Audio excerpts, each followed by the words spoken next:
Good Sunday morning, Rod Bikes. Got a little bit of time this morning before things start off. It's a beautiful day, as you can see through the west-facing window of the back 40. I opened up with a little cartoon shot of me tunes. I've got that running in the back 40. And today we're going to do a quick little how-to on removing the crown race from a fork. So the crown race is this piece here that is pushed down with pressure with a crown race setter or an appropriately sized pipe. I have found that even PVC pipe works, but the crown race setter is nicer because you don't damage the bearing surface any chance of that. And they come in many different sizes. So I will go to the bike shop later and get that set onto the old fat bike fork, which will be the new fork for the cartoon bike, aka Handle-Barbera. So when you get old and your hands get weak and wrecked up and stuff like that, a piece of conduit works good for leverage. So you want to get this nice and tight in here. And that's beyond what I could do with my bare hand. Now this is not going to move on me.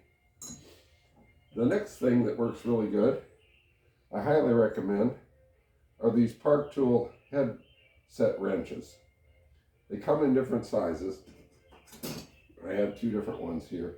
This one is a 36 millimeter and a 32 millimeter. And this one is a 32 and a 30. Sometimes you need the 30 for the lock nut on the non-drive side for a one-piece crank. All right, so today I'm going to use it for another purpose. This 36 millimeter actually fits really nicely around the steer tube, the outer steer tube, and sits in there perfectly on top of the crown race.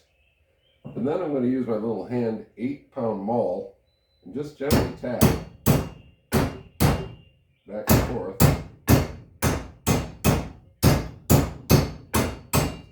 And we're making progress.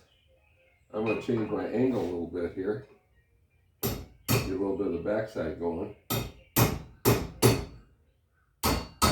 It's moving along here nicely. Pretty soon, there we go. Now the crown race is free, and you will be able to mount it onto the ratty fork. There she is, just as nice as can be. So the head tube on the head tube on the felt frame is 1 1/8, not 1 inch like some of the older frames, because this was created in the early aughts, 04, 05, somewhere around that range. Later than that. I think this is more like 10, 11. Anyway, this is the size for it. So it'll sit down over the flange on the collar. And right now I just have this in with a little reflector bracket holding it from sliding out. Anything works, right? You got to make do. So this was just gently applied in there previously. Pull that bottom race out of there. So this will be the crown race, and it's going to sit on there just perfectly. It's designed exactly for this. I will go to the bike shop, and there's a tube-shaped crown race setter, and then you just use another ball on top of that, and it sets it perfectly straight. Then we will put on our little shield here and our bearing, and once it's all set in, This is going to go up in here like this.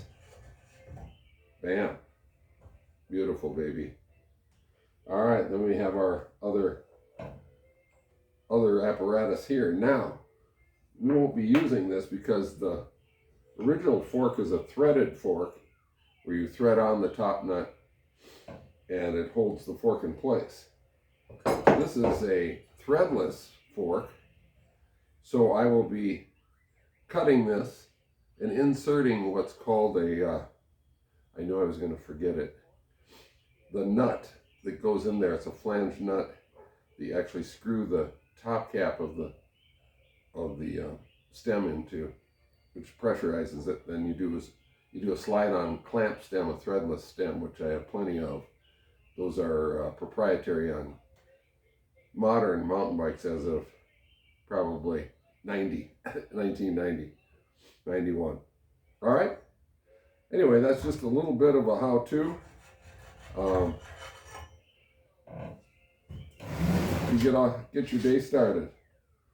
Hope you're having a good one. It's been great to see all the folks that are building this year, and a couple of newbies, which is always good. Let's get some more of those going. And old reliables. We're off to a great start. Happy May 3rd. And as I always say, this is Odd Job from the Back 40. Rat on.